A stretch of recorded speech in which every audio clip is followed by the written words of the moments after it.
शंकर भगवान की एक कथा है। शंकर भगवान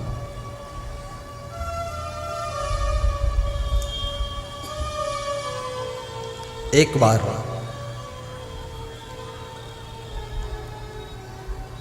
पार्वती के साथ में बैठे बात कर रहे थे। शंकर भगवान हमेशा पार्वती को देवी कहते थे और पार्वती हमेशा अपने पति को भगवान कहती थी। पार्वती जी बड़ी सभ्य महिला थी। शिव जी चर्चा कर रहे थे। पार्वती जी पूछती है कि ये आकाश में जो बहुत भीड़ जा रही है, विमानों से लोग उड़ के जा रहे हैं, रोडों पर भीड़ बहुत है, ये सब आज कहाँ जा रहे हैं? इतनी भीड़ पहली बार मैंने देखा। तो शिव जी ने कहा, ये शिव जी के मंदिर में शंकर भगवान का दर्शन करने जा रहे हैं। बोले इतने भक्त लोग हैं आपके? बोले हाँ, हमारे भक्त हैं।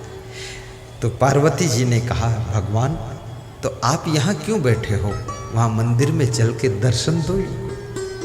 शिव जी ने कहा, नहीं पार्वती देवी, मैं यहीं रहूँगा। ये सब मंदिर में मूर्ति का दर्शन करके चले आएंगे। नहीं नहीं, इतनी श्रद्धा सभी की है तो आप वहाँ चल के दर्शन दो। तो शिव जी ने कहा, ये सब भक्तों की भीड़ नहीं है, इसमें सब मिक्सर लोग हैं, मिक्स लोग हैं। चलो, तुम नहीं मानती तो मैं चल देता। शिव जी गए और शिव जी ने अपना रूप बदल लिया, कोढ़ी का रूप बनाकर बैठ गए। पार्वती जी अपना रूप बदल करके पंखा डुला रही हैं। शिव जी बैठे हैं। एक नवयुवकों की मंडली आती है। पार्वती जी से पूछते हैं नवयुवक, ये तुम्हारे कौन है? पार्वती जी ने कहा, ये हमारे पति देव हैं। बोले ये तो कोढ़ी हो गए हैं। हाँ, ये कोढ़ी हो गए हैं लेकिन अच्छे हो जाएंगे, मैं इनकी सेवा करूँगा। अच्छा, अरे इस कोढ़ी के चक्कर में तुम क्यों पड़ी हो? तुम हमारे साथ चलो, आराम से रहना। तो शिव जी मुस्कुराए, बोले पार्वती ये भी शिव के भक्त आए हैं, तुम बच के रहना, नहीं तुमको भी ले जाएंगे। ये भगत है, ठगत है, क्या है?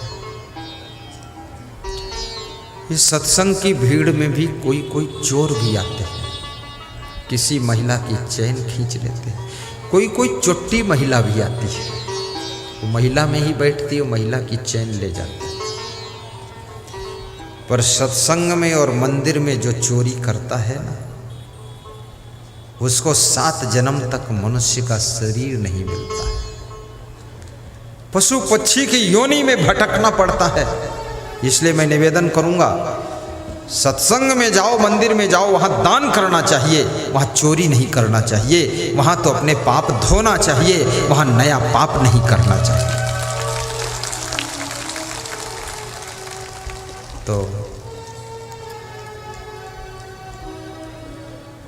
पार्वती ने कहा, तुम जाओ, हम अपने पति की सेवा करें।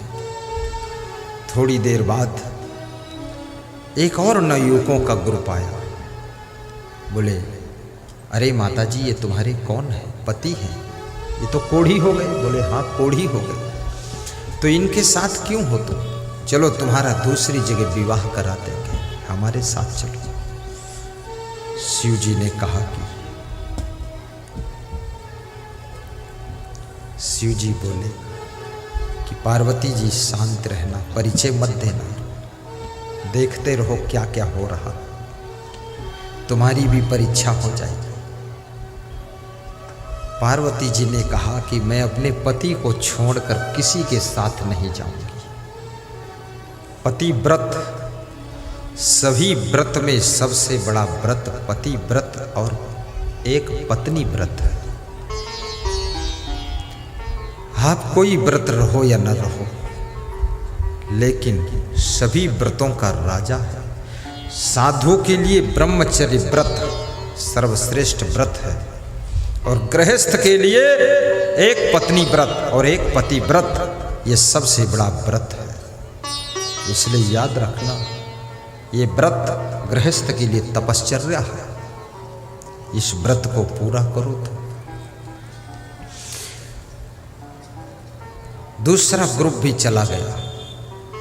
तीसरा एक ग्रुप आया, बूढ़ों का ग्रुप था।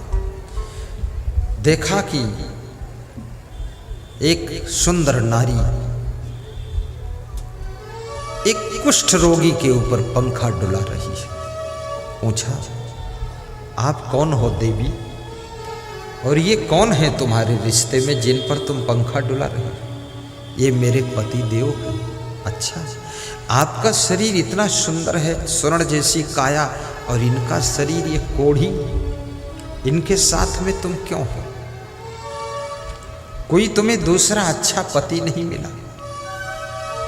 पार्वती ने कहा, इनसे अच्छा और कोई पति नहीं। तो एक बूढ़े ने थोड़ी गुड़ निकाली और दिया, और 20 रुपये दिए कि ये तुम्हारे कोमल अंगुलियों की सेवा से अच्छे हो जाएंगे, ये दवा से अच्छे नहीं होंगे, ये तुम्हारी कोमल सेवा से अच्छे होंगे। ये थोड़ी गुड़ ये भक्त लाया है, तुम भी खा लेना, इनको खिला देना, और 20 रुपये दे रहा हूँ, कुछ फल खरीद कर इनको खिला देना। ये इनकी सेवा से ही तुम्हें भगवान का दर्शन होगा, भगवान का दर्शन होगा। ये सुन करके शिव जी ने अपना वास्तविक रूप प्रकट कर दिया। पार्वती जी ने भी वास्तविक रूप प्रकट किया। तो उस बूढ़े ने, जिसने गुड़ दिया था, 20 रुपये दिए थे, देख करके खुश हो गया।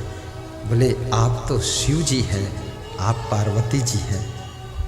तो उन्होंने कहा, हम यहाँ भक्तों की परीक्षा लेने के लिए आए थे, इसलिए हम कोढ़ी बने थे। हम कोढ़ी नहीं हैं, हम शिव भगवान हैं। हे भगवान, आपको कौन पहचान पाता है? वास्तव में कहते हैं कि जिस दिन भगवान नहीं मिलता है, उस दिन भोजन नहीं मिलता है, भोजन नहीं मिलता है। भगवान रोज मिलता है, भोजन भी रोज मिलता है, लेकिन भगवान को तुम पहचान नहीं पाते हो। और जिस दिन भगवान को पहचान लेते हो, उसी दिन तुम सुखी और धन्य हो जाते हो।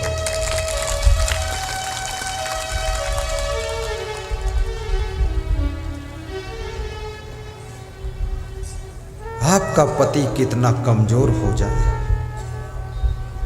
उसका साथ मत छोड़ना। आपकी पत्नी कितना बीमार हो जाए, उसका साथ मत छोड़ना। माँ बाप कितने कमजोर हो जाए, यदि तुम उनके बेटे हो, बहू, वृद्धावस्था में उनकी सेवा करना। उनकी सेवा से तुमको गुरु का आशीर्वाद मिलेगा, और उनकी सेवा से तुम्हारी मनोकामना पूर्ण हो जाएगी। इसलिए अपने घर के बुजुर्गों का कभी अपमान मत कीजिए। और निवेदन करूंगा, छोटे छोटे बच्चों में कृष्ण भगवान का दर्शन कीजिए। यही बच्चे एक दिन मुख्यमंत्री, प्रधानमंत्री बनेंगे, और यही बच्चे एक दिन हम जैसे संत बन करके पूरी दुनिया को ज्ञान भी बांटेंगे, ज्ञान भी बांटेंगे।